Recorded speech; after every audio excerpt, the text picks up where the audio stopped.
할렐루야. 주님의 이름을 찬양합니다. 오늘도 우리의 구원자 되신 우리 주님께서 우리와 함께 하시며 우리들의 예배를 기뻐 받아 주십니다.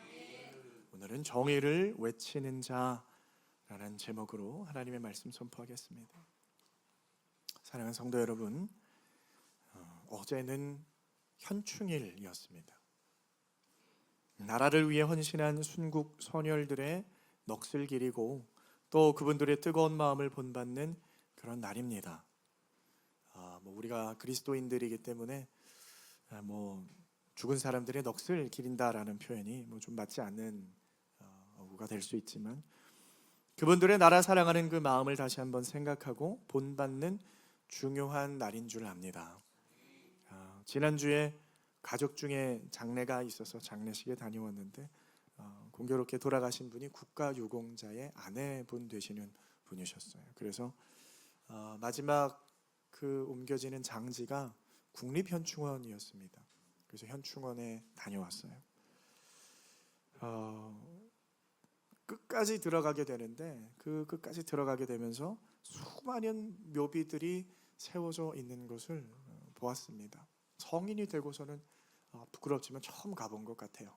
그 또 안에까지 가본 건 처음 해보는 경험이었습니다. 그 묘비들을 보면서 여러 가지 생각이 들었어요. 이 나라 대한민국을 지키기 위해 목숨을 아끼지 않고 헌신한 분들의 묘비들이었을 것입니다. 그곳에 누워있는 사람들의 헌신은 그렇다면 무엇을 위한 헌신이었으며 그들이 지키려고 했던 것은 무엇이었습니까? 그들의 조국, 또 나의 조국 대한민국과 이 나라가 마땅히 서 있어야 할 가치, 바로 자유와 정의입니다.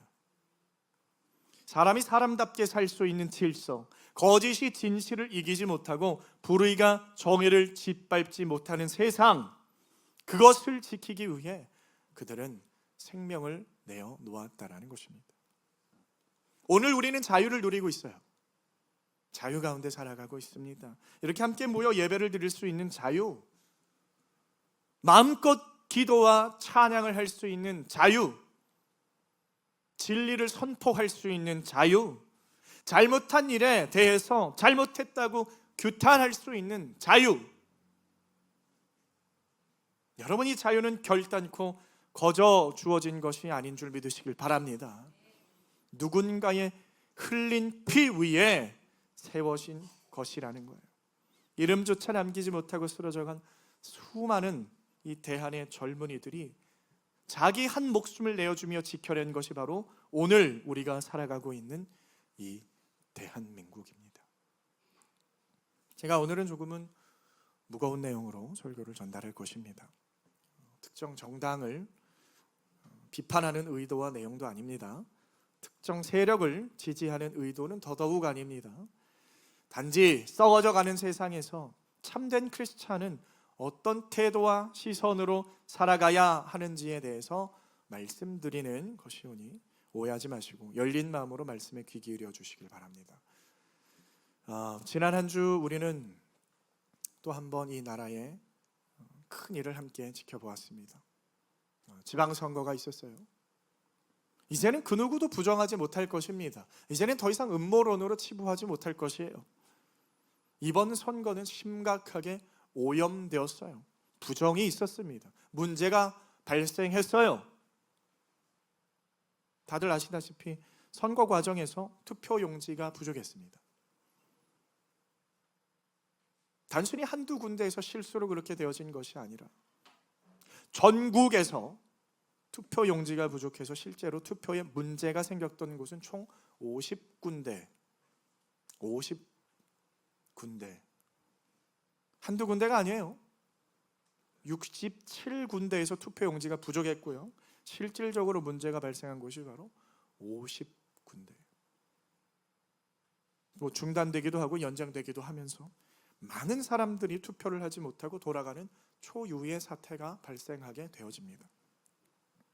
이런 사태가 벌어지고 나서 계속해서 연이어서 발생하는 불법적인 일들이 시민들의 카메라에 고스란히 담겨져서 모든 국민들, 전 세계의 모든 사람들이 보게 되어집니다. 이 사건은 현재 대한민국뿐만이 아니라 전 세계에 실시간으로 톱 기사거리로 다루어지고 있는 매우 심각한 상황입니다. 현재 국민들은요, 길거리로 나와서 선관위와 정부를 향해서 목소리를 내고 있는 초유의 상황인 줄 여러분도 다 알고 계실 거라고 생각합니다. 문제 해결은요 간단합니다. 재선거를 하면 돼요. 다시 투표하면 됩니다. 아무런 문제 없어요. 그 어떠한 부정도 없이 정당하게 재선거를 하면 되는 거예요. 뭐가 어렵습니까? 어려운 일 하나도 없어요. 그 어떠한 타격도 없습니다. 재선거하면 되는 거예요. 이걸요 우기고 넘어갈 문제가 아니라 재투표하면 아무런 문제 없이 깨끗하게 저 시내에 몰려있는 국민들, 시민들은요 아무 소리 하지 않고 해산할 겁니다. 심지어 똑같은 사건이 최근에 독일에도 발생했고요, 헌재의 판결에 따라서 재투표가 실시되었습니다. 아무런 문제 없었어요. 가까운 시일입니다. 2021년도에 벌어진 사건이니까. 중요한 것은요, 이런 사고가 발생한 것이 문제가 아니라 이 사건을 덮고 은폐하고 넘어가려고 하는 그것이 문제입니다. 그것이 지금 대한민국의 정의이고 그것이 대한민국의 현 주소라고 하는 것입니다.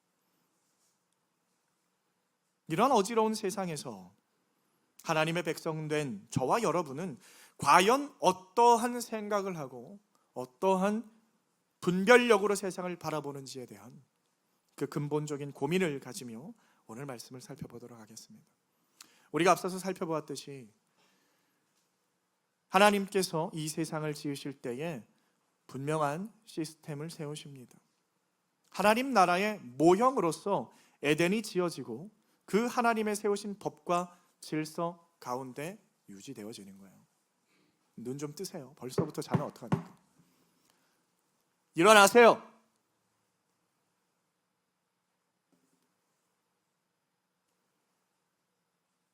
오늘은 그 누구도 자지 마세요. 눈 뜨고 똑바로 들으세요. 하나님의 나라의 질서가 무너집니다.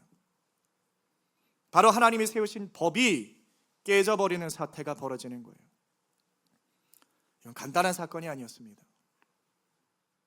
이 세상의 모든 질서 구조를 뒤집어 엎어버리는 엄청난 파급력을 가지는 사건이 되어지는 거예요. 그 한 사람의 죄된 행동으로 인해서 그의 자손인 모든 인류는 죄에 물든 죄인으로 세상에 태어나게 됩니다. 이 세상은 그야말로 죄인들의 세상이 되어지는 거예요. 죄는 누구에게나 있고 모든 영역을 잠식하게 되어집니다. 인류는 이 문제를 해결하고 싶어 하지만 결단코 해결할 수 없는 문제가 바로 죄의 문제라는 거예요. 죄는 수천 년 동안 이 인류 역사를 덮었습니다. 그 누구도 해결할 수 없어요. 그래서 이 문제를 해결하기 위해 예수 그리스도께서 이 땅 가운데 내려오시고 십자가의 죽으심으로 우리의 모든 죄가 해결된 줄 믿으시길 바랍니다. 그리고 예수님께서 오심으로 말미암아 그 영원한 하나님의 나라가 시작이 되어지는 거예요. 그 하나님의 절대 주권 안에서 그 하나님의 영원히 변하지 않는 말씀으로 세워지는 그 진리의 나라, 그 질서 안으로 오늘 저와 여러분을 부르신 줄 믿으시길 바랍니다. 오늘 본문 3장 20절에 이렇게 선언합니다. 그러나 우리의 시민권은 하늘에 있는지라. 여러분, 시민권, 이것은 우리가 어느 나라에 속한 사람인지를 가리키는 중요한 말씀입니다. 사도 바울이 분명히 말씀해요. 우리의 본적은, 우리의 소속은 하늘에 있다고. 우리는 하나님께서 친히 부르셔서 그분의 나라 백성으로 삼으신 사람들입니다. 골로새서 1장 13절에 이렇게 증언합니다. 그가 우리를 흑암의 권세에서 건져내사 그의 사랑의 아들의 나라로 옮기셨으니. 우리를 옮기셨다 그래요. 옮겨 주신 거예요. 우리들은요, 본래 무너진 나라, 흑암의 권세 아래 있던 사람들이었어요. 그런데 하나님께서 우리를 건져내시어 당신의 아들의 나라로 옮겨 주셨다. 믿으십니까? 의와 정의가 흐르는 하나님의 나라로 우리를 부르셨다. 믿으십니까? 그 하나님의 나라는 하나님의 말씀에 의해 통치되어지는 곳입니다. 하나님의 말씀이 곧 법이고, 하나님의 붙드시는 영원한 정의와 공의에 의해 어떠한 불법도 통용되어지지 않는 영원한 나라, 그 하나님의 나라. 시편 89편 14절에 이렇게 증언합니다. 의와 공의가 주의 보좌의 기초라. 인자함과 진실함이 주 앞에 있나이다. 의와 공의가 주의 보좌의 기초라고 하는 거예요. 하나님의 나라는 정의가 세워지는 나라, 거짓이 없고 불의가 발붙이지 못하고 억울한 자가 실현받고 진실이 빛나는 나라입니다. 그러므로 그 나라의 백성이 된다라는 것은 그 나라의 성품을 닮아가야 한다는 거예요. 정의의 나라의 백성은 정의를 사랑하는 사람이 되어져야 하는 줄 믿으시길 바랍니다. 정의로워야 하는 거예요. 불의함 앞에서 화를 낼 수 있어야 한다는 것입니다. 불의한 일이 벌어졌어요? 눈 감고 지나가서는 안 된다라는 거예요. 똑바로 보시라는 거예요. 정의로워야 하는 거예요. 불의함 앞에서 분냄을 내야 하는 거예요. 고린도전서 13장은 그리스도인이 품어야 하는 사랑이라는 성품에 대해서 이야기합니다. 사랑은 이렇고 사랑은 저렇고. 6절 말씀에 뭐라고 이야기합니까? 사랑은 불의를 기뻐하지 아니하며. 사랑은 불의를 기뻐하지 않는 거예요. 믿으십니까? 진리와 함께 기뻐하고. 불의 앞에서 기뻐하지 아니하는 거예요. 불의 앞에서 기뻐하지 아니하는. 여러분, 이건 선택이 아니라 하나님의 나라의 백성된 자연스러운 표지인 줄 믿으시길 바랍니다. 그런데 사랑하는 성도 여러분, 우리들은 하나님의 나라의 백성이면서 동시에 이 세상 나라에 살아가요. 그리고 이 세상 나라는 안타깝게도 죄로 무너진 나라입니다. 타락으로 굽어진 나라예요. 이곳에서는요, 거짓이 진실을 덮어요. 불의가 정의를 짓밟아요. 힘 있는 자가 약한 자를 누르는 곳입니다. 우리는 매일 그러한 일들을 바라봅니다. 그리고 지난 한 주 분초마다 그 악한 현장이 펼쳐지는 것이 우리들의 귀에 들리고 우리들의 눈에 보여지고 있었습니다. 그 현실은 오늘까지도 계속되어지고 있어요. 그렇다면 여기에서 한 가지 질문이 생깁니다. 우리는 하늘에 속한 자들인데 이 무너진 세상 일을 우리가 그냥 모른 척하고 강 건너 불구경하듯 바라보면 되는 것입니까? 세상에서 악독한 일들이 일어나요. 세상에서 불의한 일들이 일어나요. 그런데 어차피 이 땅은 썩어질 땅이고 죄가 가득한 땅이고 우리들의 고향도 아니고 어차피 세상은 망해가는 악한 세상이니까 그냥 바라만 보고 있으면 되는 겁니까? 하나님께서는요, 이 세상을 우리들에게 주신 데에는 분명한 목적이 있는 줄 믿으시길 바랍니다. 여러 번 말씀드립니다. 우리가 이 세상을 살아가는 데에는요, 목적이 있는 거예요. 이 세상은 참된 그리스도됨을, 참된 그리스도인으로서 훈련하는 훈련터와 같은 곳이에요. 이 땅에서 훈련을 하는 거예요. 우리에게 허락된 가정을 통해서 하나님 나라의 참된 평안과 안식과 사랑을 발견하고 누릴 수 있는 겁니다.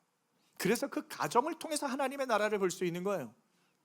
이 세상에 우리들에게 교회를 주셨어요. 그 교회를 통해서 예수 그리스도의 사랑을 깨닫고 예수님께서 우리에게 어떻게 우리를 사랑하시고 어떻게 우리를 위하여 희생하셨는지를 깨달아서 그 사랑의 감사와 감격함을 누리며 이제는 우리도 예수님처럼 희생하고 헌신하며 서로를 사랑할 수 있는가를 훈련하고 단련하는 곳이 바로 이 땅의 교회입니다.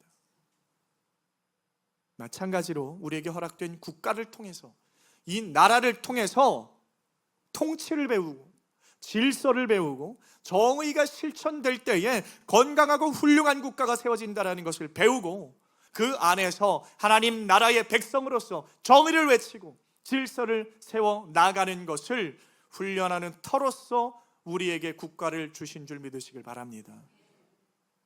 국가에서, 나라에서, 이 세상 나라에서 우리는 정의를 지키며 훈련하며 살아가는 거예요. 그래서 그 국가를 사랑할 줄 알아야 하나님의 나라도 사랑할 줄 아는 겁니다.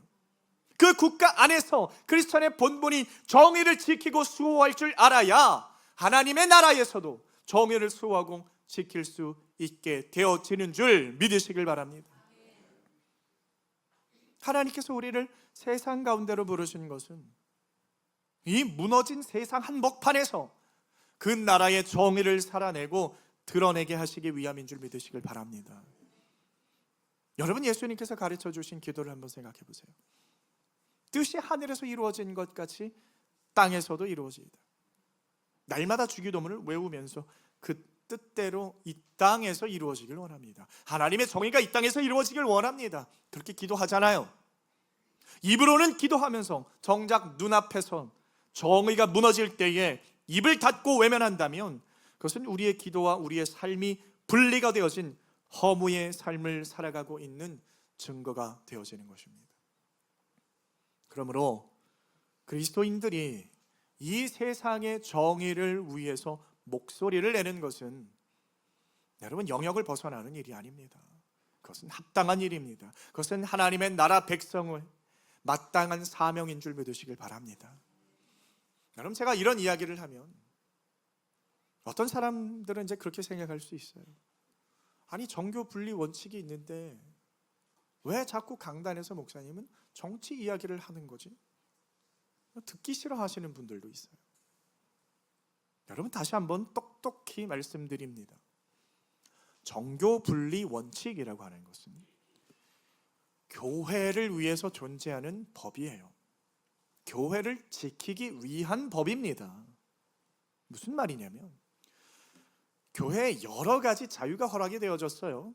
법이 세워지고요, 법이 확립이 되어져서 이 교회의 자유가 국가, 정부로부터 박탈당하지 않도록 교회를 보호해주는 방패와 같은 법이, 그것이 정교 분리의 원칙이에요.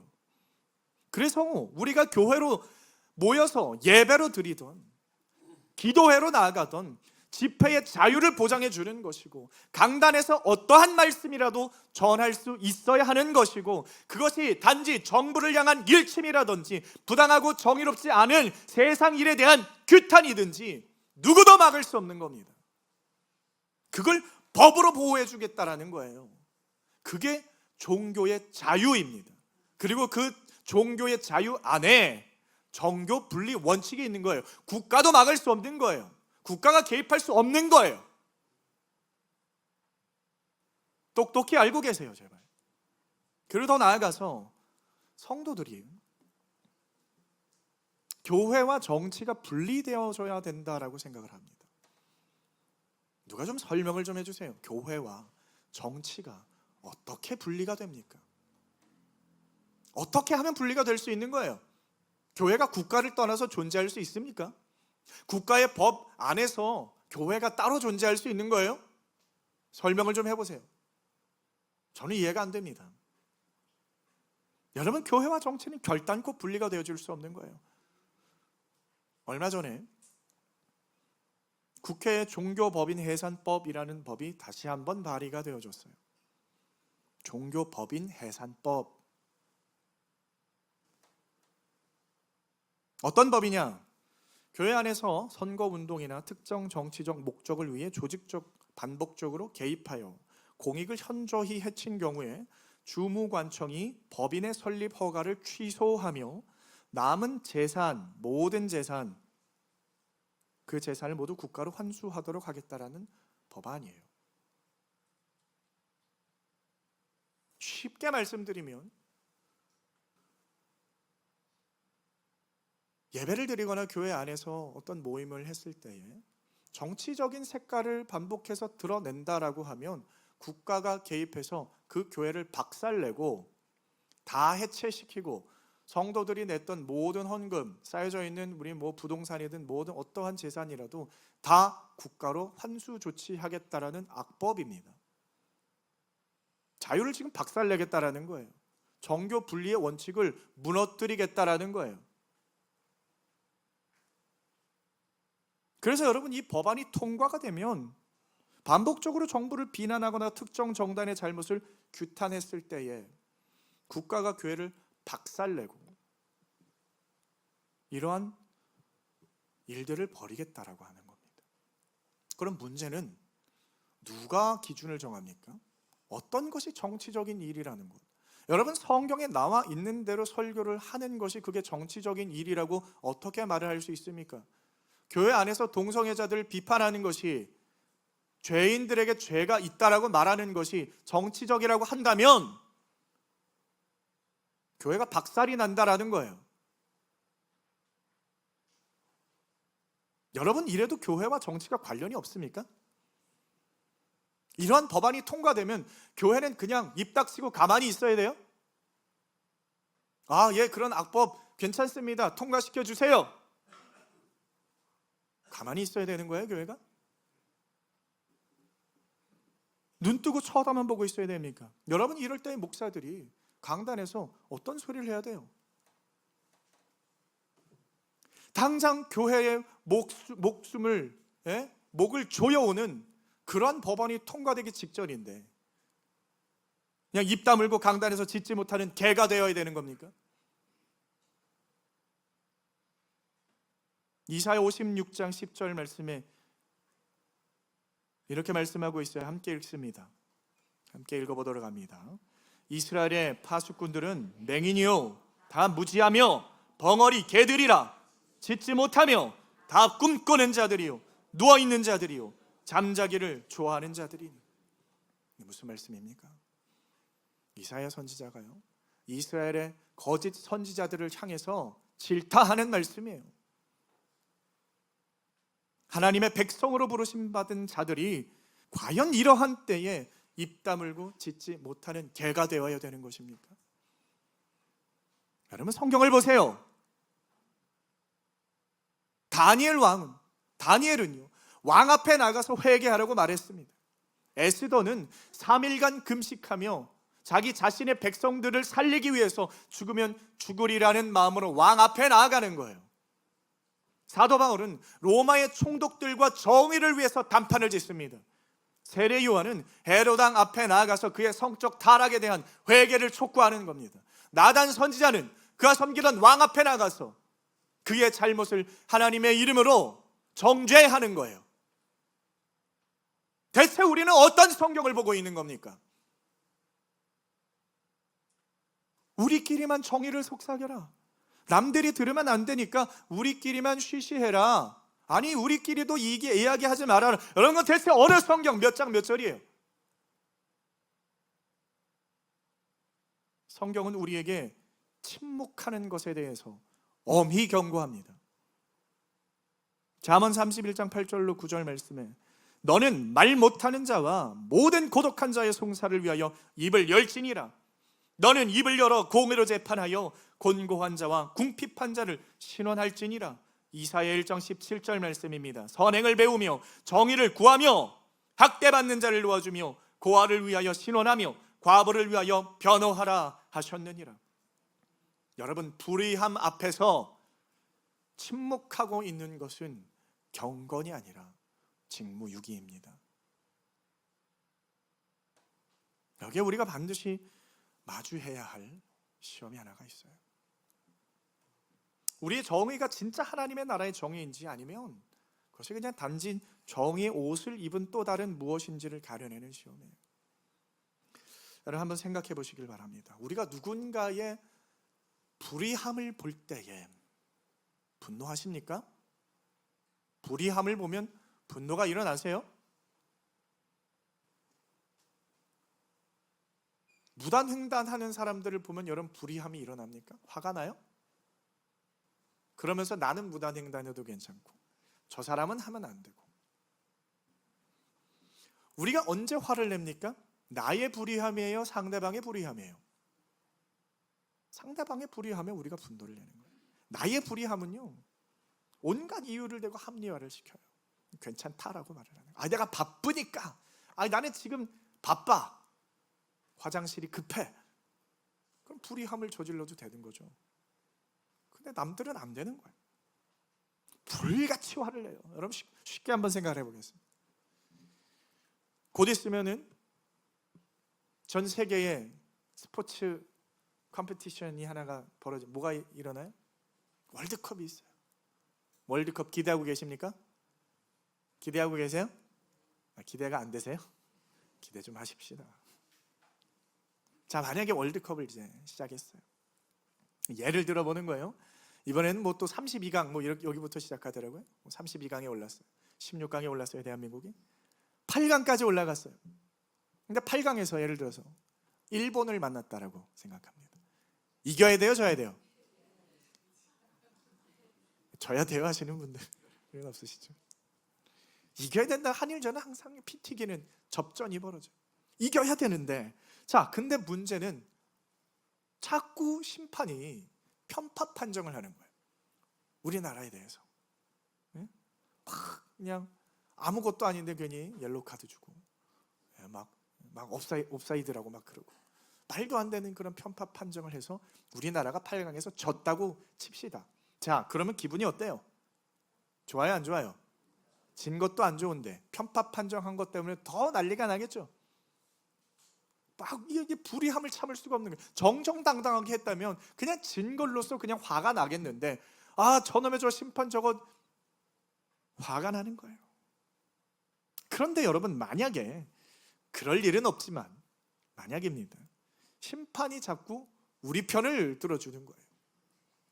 자꾸 역사적으로 그런 일이 별로 없는데 막 말도 안 되는 것도 그냥 넘어가지고 휘슬도 안 불고, 그런데 상대편이 그냥 이렇게 간단한 경고로 주의 정도로 받고 넘어가도 될 일을 막 옐로 카드를 꺼내고 레드 카드를 꺼내서 막 일본 선수들 막 퇴장시키고.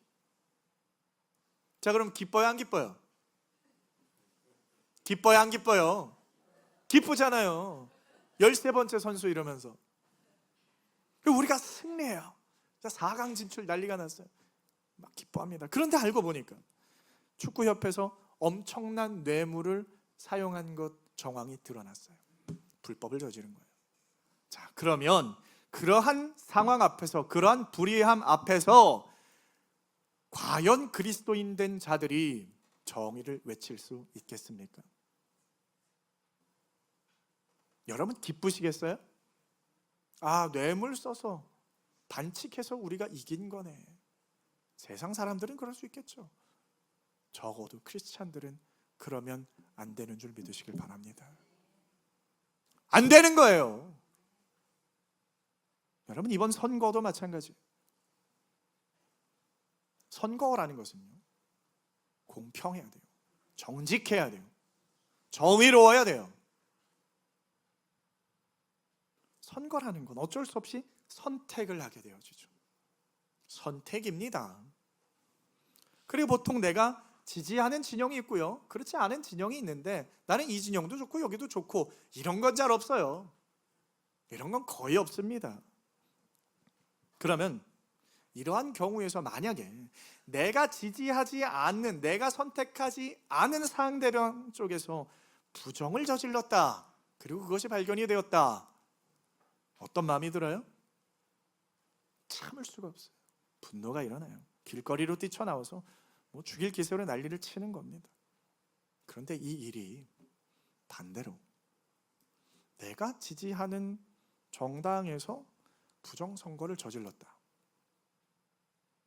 기계를 해킹하고요, 가짜 투표지로 바꿔치기를 하고요, 국민들을 기만하고요, 불법을 계속해서 저질러요. 그러한 국면에서 여러분, 우리 편 잘한다, 그래 우리 편 잘한다, 여러분 그렇게 말할 수 있는 것입니까? 그것을 옹호하고 아무런 문제가 없다 하고 넘어가는 사람은 결단코 그리스도인이라고 말을 할 수가 없다라는 거예요. 그건 크리스찬이 아니에요. 여러분, 그래서는 안 되는 것입니다. 이것은 하나님의 나라의 정의로움이 아니에요. 하나님 나라의 백성의 정의는 달라야 합니다. 다른 거예요. 그 정의는 내 편이든 상대편이든 똑같이 적용되어야 하는 줄 믿으시길 바랍니다. 우리 편이 그랬다? 강력하게 규탄할 수 있어야 되는 거예요. 언제든지 어떤 상황이든지 내가 지지하는 사람이나 세력이나 진영이 정의롭지 못한 행동을 하거나 하나님의 세우신 창조 질서를 어지럽히는 발언이나 행동을 할 때에는 그 즉시 잘라낼 수 있어야 하는 줄 믿으시길 바랍니다. 내가 평생을 지지해왔어요? 우리 온 가족이 다 지지합니까? 그게 무슨 상관이에요? 하나님의 말씀 앞에 부정을 저지르는 것, 그걸 덮고 넘어가 줍니까? 그걸 여전히 지지하실 거예요? 그 일에 대해서 목소리를 낼 수 있어야 하는 줄 믿으시길 바랍니다. 그것이 참된 크리스찬이에요. 정의로워야 되는 겁니다. 이러한 국가적 대위기 가운데에 여러분, 교회들은 어디에 있습니까? 교회들은 어떤 목소리를 내고 있느냐, 그 말이에요. 성도들은 또 어떤 목소리를 내고 있습니까? 여러분, 똑바로 보시길 바랍니다. 똑똑히 보시길 바랍니다. 누가 길거리에 나와 있는지, 누가 목소리를 내고 있는지. 부정한 일이 있을 때는요, 여야가 문제가 아니에요. 이쪽 당 저쪽 당 문제가 아니라는 거예요. 모두가 나와야죠. 제가 속한 대신교단의 총회나 노회는 어떤 성명을 내고 있습니까? 이러한 불법적인 정치 앞에서 짖지 못하는 개처럼 쭈그러져 앉아 있는 것입니까? 그런 모습을요, 이 후배 목사가 보기에 참으로 부끄럽고 유감스럽게 느껴지는 것입니다. 사랑하는 성도 여러분, 저는 저에게 허락되어진 가정을 사랑합니다. 또한 저에게 보내주신 목자교회를 더없이 사랑합니다. 마찬가지로 저에게 허락된 대한민국을 저는 사랑합니다. 성도 여러분도 같은 마음일 거라고 생각합니다. 허락된 가정을 사랑하고, 허락된 교회를 사랑하고, 허락된 국가, 나의 조국 대한민국을 사랑하시길 바랍니다. 나라를 사랑하시고 하나님의 정의가 실현되어지는 데에 애쓰시고 목소리를 내시는 사랑하는 목자교회 성도 여러분 다 되시길 주님의 이름으로 축원드립니다.